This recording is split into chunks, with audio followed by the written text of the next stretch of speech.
जय श्री राम, हर हर महादेव। मैं अधिवक्ता बागेश श्रीवास्तव वाराणसी से पुनः आप लोग के समक्ष उपस्थित हूँ एक नया वीडियो लेकर नए ऊर्जा के साथ, और मुझे विश्वास है कि आप लोग भी ऊर्जावान होंगे। हम आज चर्चा करेंगे स्पेसिफिक परफॉर्मेंस एक्ट 1963 के बारे में। और विषय पे आने से पहले मेरा निवेदन है कि यदि आप इस चैनल पर नए हैं तो कृपया मेरे इस चैनल को सब्सक्राइब कर लें, बेल आइकन पर क्लिक कर दें ताकि जब भी मैं कोई इस प्रकार का वीडियो अपलोड करूं तो इसकी सूचना आपको तुरंत मिल जाए, और अधिक से अधिक लोगों को शेयर करें ताकि अधिक से अधिक लोग इसका लाभ ले सकें।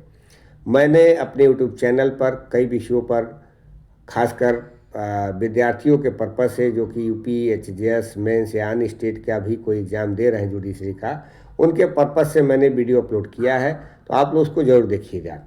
यह जो स्पेसिफिक परफॉर्मेंस एक्ट है, प्रैक्टिकल के दृष्टिकोण से और परीक्षा के दृष्टिकोण से दोनों के लिए महत्वपूर्ण भूमिका अदा करता है। खासकर सिविल के जो प्रैक्टिशनर हैं वो इसका इस्तेमाल ज़्यादा करते हैं। अधिकतर मुकदमे इन्हीं अधिनियम के तहत दाखिले में देखे जाते हैं। तो समय न गंवाते हुए मैं अपने विषय पर आता हूँ। हम लोग चर्चा कर रहे हैं द स्पेसिफिक रिलीफ एक्ट 1963। इसमें हम धारा 4 से अपनी बातों को डिस्कशन के रूप में स्टार्ट करेंगे, क्योंकि धारा 1 में short title, extend and enforcement के बारे में, कमेंसमेंट के बारे में बताया गया है। डेफिनीशन धारा 2 में दिया गया है। सेविंग क्लास धारा 3 में है। 4 से महत्वपूर्ण बातें हैं जो कि एक प्रकार से प्री और मेंस में जो क्वेश्चन बनते हैं वो देखने को मिलता है। धारा 4 कहता है कि specific relief to be granted only for enforcing individual civil rights and not for enforcing penal law. Specific relief can be granted only for the purpose of enforcing individual civil rights and not for the mere purpose of enforcing a penal law। धारा 4 जो है अधिनियम के बारे में स्पष्ट कर देता है कि ये जो अधिनियम है सिर्फ और सिर्फ व्यक्तिगत सिविल राइट्स के बारे में बात करता है और उसी के इन्फोर्स की बात करता है, न कि पेनल लॉ के बारे में, यानी कि दंड विधियों के बारे परिवर्तन के बारे में यह अधिनियम नहीं करता है। यानी कि जो ये स्पेसिफिक परफॉर्मेंस एक्ट है सिर्फ और सिर्फ सिविल लॉ से संबंधित है और उसी के लिए इसका प्रयोग किया जाता है, उसी के बारे में इसका सारा उल्लेख किया गया है। अब धारा 5 जो है ये करा recovery of specific immovable property. जो टाइटल है इसका chapter 1 recovering possession of property, मतलब कि संपत्ति के कब्जे का प्रत्युदाहरण। इसका तात्पर्य ये है कि कोई कब्जा है किसी व्यक्ति का और उसको डिस्पोजेस कर दिया जाए तो फिर से वो उस संपत्ति को कैसे कब्जा प्राप्त करेगा उसके बारे में यह चैप्टर बताता है। तो धारा 5 कह रहा है कि recovery of specific immovable property, यानी कि विनिर्दिष्ट स्थावर संपत्ति का प्रत्युदाहरण कैसे होगा। तो कह रहा है ये person entitled to the possession of specific immovable property में। अब देखिए यहाँ पे जो बात कही गई, ये पर्सन इंटाइटल्ड टू, मतलब कि वह व्यक्ति कब्जे का हकदार है। The possession of the specific immovable property, यानी कि विनिर्दिष्ट कोई स्थावर संपत्ति है, स्पेसिफिक संपत्ति है जो इमूवेबल है, तो क्या कर सकता है, may recover it in the manner provided by the code of civil procedure. तो किस रीति से प्राप्त करेगा, तो सिविल प्रक्रिया संहिता में जो बताई गई रीति है उसके तरीके से आप मुकदमा दाखिल करेंगे और अपने संपत्ति को, जो हकदार होगा उस संपत्ति का, वो मुकदमा दाखिल करके पा सकता है। अब चूंकि धारा 6 भी इसी तरह की बात करता है, लेकिन धारा 6 में कुछ रिस्ट्रिक्शन के साथ है। यहाँ पर उस व्यक्ति की भी बात कही गई है जो कि उसका इंटाइटल तो नहीं है, लेकिन ऐसे इंटाइटल व्यक्ति के एक प्रकार से डेलीगेशन के आधार पर वो इंटाइटल हो जाता है। चलिए आगे पढ़ते हैं, देखते हैं क्या लिखा है। धारा 6 कह रहा है कि suit by person dispossessed of immovable property, स्थावर संपत्ति से बेकब्जा किए गए व्यक्ति द्वारा वाद कैसे दाखिल किया जाएगा। तो इसमें कंटेंट्स कह रहा है, धारा 1 if any person is dispossessed without his consent, यानी कि कोई व्यक्ति है उसको डिस्पोजेस कर दिया जाता है बिना उसके सहमति से ऑफ इमूवेबल प्रॉपर्टी। अब आगे जो बात कर रहा otherwise than in due course of law, मतलब एक तो उसकी सहमति नहीं है और दूसरा क्या है, इन ड्यू कोर्स ऑफ लॉ है, जिसके तहत किसी व्यक्ति को डिस्पोजेस करना चाहिए, उससे भिन्न तरीके से उसको डिस्पोजेस कर दिया जाता है। ही आर एनी पर्सन, देखिए यहाँ पे एक ही है, आर एनी पर्सन, तो एनी पर्सन कौन है, वो ब्रैकेट में बता रहा है कि through whom he has been in possession or any person, मतलब वो कौन व्यक्ति है, कोई ऐसा व्यक्ति जिसके माध्यम से उसका कब्जा रहा है, तो वह व्यक्ति भी क्या करेगा, सूट दाखिल कर सकता है। Claiming through him may by suit recover possession thereof notwithstanding any other title that may be set up in such suit। इसके अलावा कोई अन्य व्यक्ति दाखिल नहीं कर सकता है। अब जो धारा 2 कह रहा है वो रिस्ट्रिक्शन लगा रहा है। रिस्ट्रिक्शन क्या कह रहा है कि no suit under the section shall be brought after the expiry of 6 months from the date of disposition. मतलब अगर जो हम धारा 5 और धारा 6 की तुलना करेंगे तो जो धारा 5 में है उसका लिमिटेशन धारा 12 साल है लिमिटेशन एक्ट के तहत, और इसमें रिस्ट्रिक्शन लगा दिया कि अगर जो ऐसा व्यक्ति है जिसको डिस्पोजेस किया गया है तो उसको 6 महीने के भीतर धारा 6 के तहत दाखिल करना पड़ेगा। काज ऑफ एक्शन 6 महीना के अंदर का होना चाहिए। दूसरा कह रहा है बी अगेंस्ट द गवर्नमेंट, यानी कि आप सरकार के खिलाफ भी धारा 6 के तहत अपने को डिस्पोजिशन के आधार पर पुनः प्रत्युद्धारण के लिए मुकदमा दाखिल नहीं कर सकते हैं। 2 रिस्ट्रिक्शन है, एक है कि 6 महीना के अंदर दाखिल होना चाहिए, यानी कि 6 महीने के बाद भी आप अगर दाखिल करना चाहें तो ये टाइम बार्ड के आधार पर मना कर देता है धारा 6, और एक और मना करता है कि आप सरकार के खिलाफ नहीं दाखिल कर सकते हैं, यानी कि सरकार द्वारा डिस्पोजेस किया गया आपको तो आप उसके खिलाफ धारा 6 में मुकदमा दाखिल करके फिर से पुनः कब्जा नहीं प्राप्त कर सकते हैं। अब धारा 3 कह रहा है कि धारा 3 कह रहा है कि no appeal shall lie from any order और decree passed in any suit instituted under this section. मतलब इस धारा के तहत यदि कोई आदेश हो गया, अगर जो आज संस्थित है तो उसका क्या नहीं होगा, अपील नहीं होगा। अगर कोई आर्डर अथवा डिक्री पास कर दिया गया है तो उसका अपील नहीं होगा। और क्या नहीं होगा, nor shall any review of any such order और डिक्री बी अलाउड, यानी कि न तो अपील होगा और न ही रिव्यू होगा, तो क्या होगा, रिवीजन हो सकता है। उपधारा 4 क्या कर रहा है, nothing in this section shall bar any person from suing to establish his title to such property and to recover possession thereof. अब उपधारा 4 जो है आपको छूट भी दे रहा है। ये कह रहा है इस धारा की कोई भी बात किसी भी व्यक्ति को ऐसी संपत्ति पर अपना हक स्थापित करने के लिए वाद लाने से और उसके कब्जे का प्रत्युद्धारण करने से वर्जित नहीं करेगी। मतलब यदि आप इंटाइटल हैं किसी अन्य धारा के तहत, किसी अन्य अधिनियम के तहत, तो यह धारा आपको रोकती नहीं है। आप अगर जो आपका राइट कहीं बनता है तो आप उस राइट के तहत पोजीशन पा सकते हैं। अब इसके बाद से जो धारा 7 है ये मूवेबल प्रॉपर्टी की बात करता है। अभी तक हम लोगों ने धारा 5 और 6 देखा क्या कि वो इमूवेबल प्रॉपर्टी की बात कर रहा था, लेकिन धारा 7 कह रहा है कि recovery of specific movable property, बिनरिस्ट जंगम संपत्ति का प्रत्युद्धारण।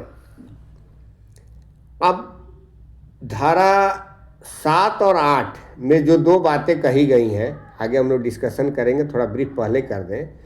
धारा 7 में ऐसे व्यक्ति की बात कही गई है जो मालिक नहीं है, उसके द्वारा रिकवरी की बात कही गई कि वो रिकवरी कैसे करा सकता है। और धारा 8 में जो बात कही गई है वो असली मालिक के लिए है कि वो असली मालिक कैसे रिकवरी करा सकता है अपने प्रॉपर्टी का। तो धारा 7 हम लोग पढ़ लेते हैं। कह रहा है recovery of specific movable property.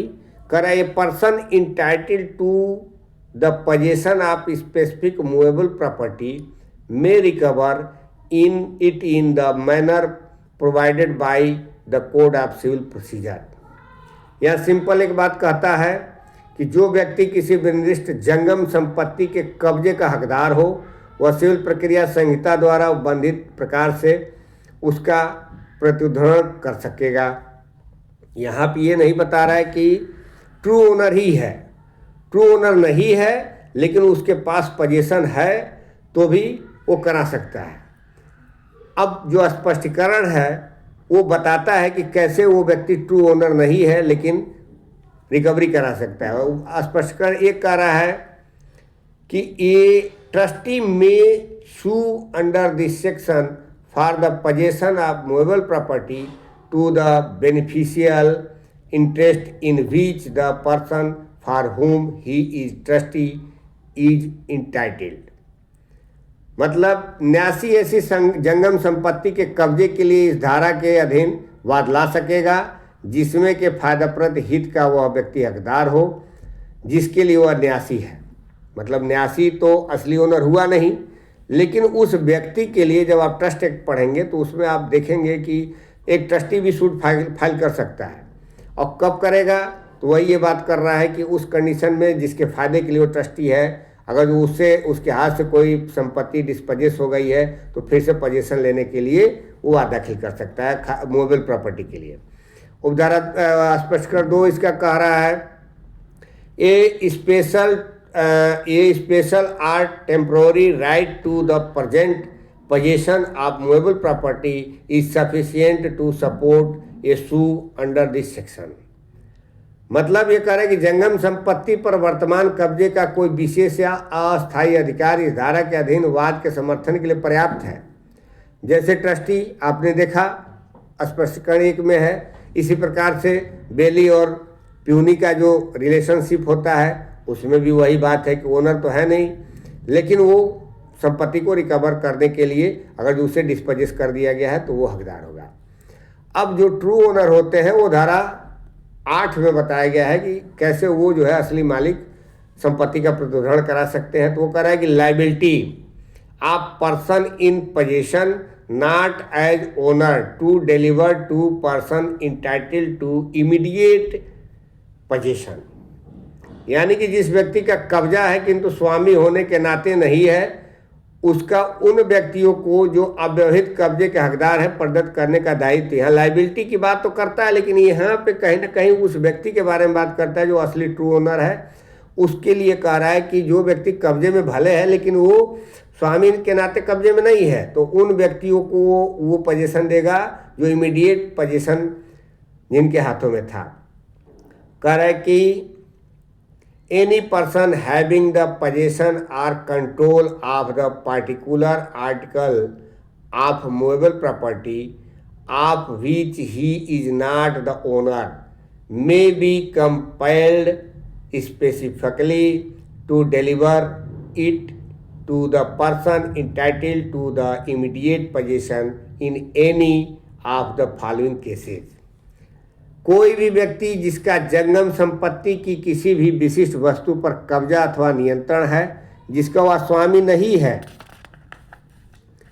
वह उसके अवहित कब्जे के हकदार व्यक्ति को निम्नलिखित दशाओं में से किसी में भी उसका विनिर्दिष्ट प्रदान करने के लिए विवश किया जा सकेगा। अब इसमें कौन कौन कंडीशन है तो ये कह रहा है पहला a when the thing claimed is held by the defendant as the agent or trustee of the plaintiff. यानी कि प्लेंटिफ का वो क्या व्यक्ति है, या तो अभिकर्ता है या तो न्यासी है और उसने क्या किया है उस संपत्ति को धारण किया है। तो उस कंडीशन में क्या किया जा सकता है कि जबकि दावाकृत वस्तु प्रतिवादी द्वारा वादी के अभिकर्ता अथवा न्यासी के रूप में धारित हो। यानी कि जो प्रतिवादी है वो अभिकर्ता है अथवा न्यासी है। तो उस कंडीशन में दूसरा कह रहा है कि when compensation in money would not afford the plaintiff adequate relief for the loss of thing claimed.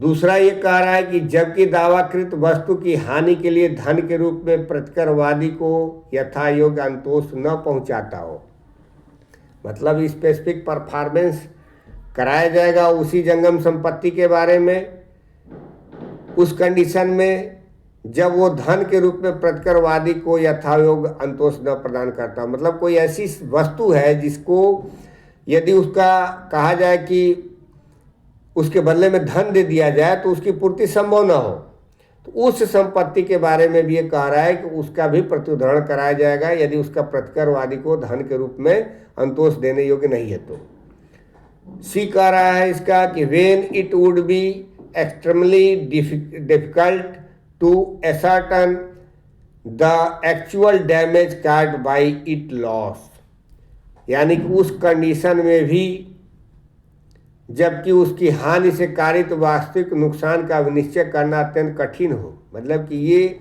यह अविनिश्चय करना कठिन हो जाए कि कितनी हानि हो गई है कितनी नहीं हो गई है, उसका अनुमान ही नहीं लगाया जा सकता है। तो उस कंडीशन में भी स्पेसिफिक यानी कि परफॉर्मेंस कराया जाएगा।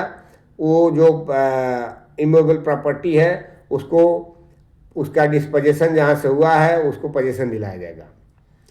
और डी कर रहा है लास्ट में कि when the possession of the thing claimed has been wrongfully transferred from the plaintiff, यानी कि जो प्लेंटिफ है दावाकृत वस्तु का कब्जा वादी के पास से सदोषता अंतरित कराया गया है। मतलब जो उसके संपत्ति थी उसको सदोष पूर्वक उसके पास से अंतरित किसी को कर दिया गया है यानी कराया गया है, तो उसको पुनः जो है प्रत्युदाहरण कराया जाएगा। अब जो इसका स्पष्टीकरण है एक्सप्लेनेशन कह रहा है कि unless and until the contrary is proved the court shall in respect of any article of movable property claimed under class B or class C of this section presume क्या presume करेगा that compensation in money would not afford the plaintiff adequate relief for the loss of the thing claimed or as the case may be। और B कह रहा है कि that it would be extremely difficult to ascertain the actual damage caused by its loss। वही बातों को स्पष्टीकरण में दोहराया गया कि न्यायालय जो ए और बी का जो दावा किया जाएगा जिस कंडीशन की बात कर रहा है बी और सी में, तो उसके लिए मान के चलेगी कि दावाकृत वस्तु की हानि के लिए धन के रूप में प्रतिकरवादी को यथायोग्य अंतोष के रूप में नहीं हो सकता है और उसकी हानि द्वारा कारित वास्तविक नुकसान का निश्चय करना भी अत्यंत कठिन है। तो उस कंडीशन में प्रत्युदाहरण ही कराया जाएगा, स्पेसिफिक परफॉर्मेंस ही कराया जाएगा। अब हम लोग चूंकि वीडियो लंबा हो जाएगा तो धारा 9 से आगे का चर्चा दूसरे वीडियो में करेंगे। तब तक के लिए इजाज़त दीजिए, मिलते हैं अगले वीडियो में नए ऊर्जा के साथ। धन्यवाद।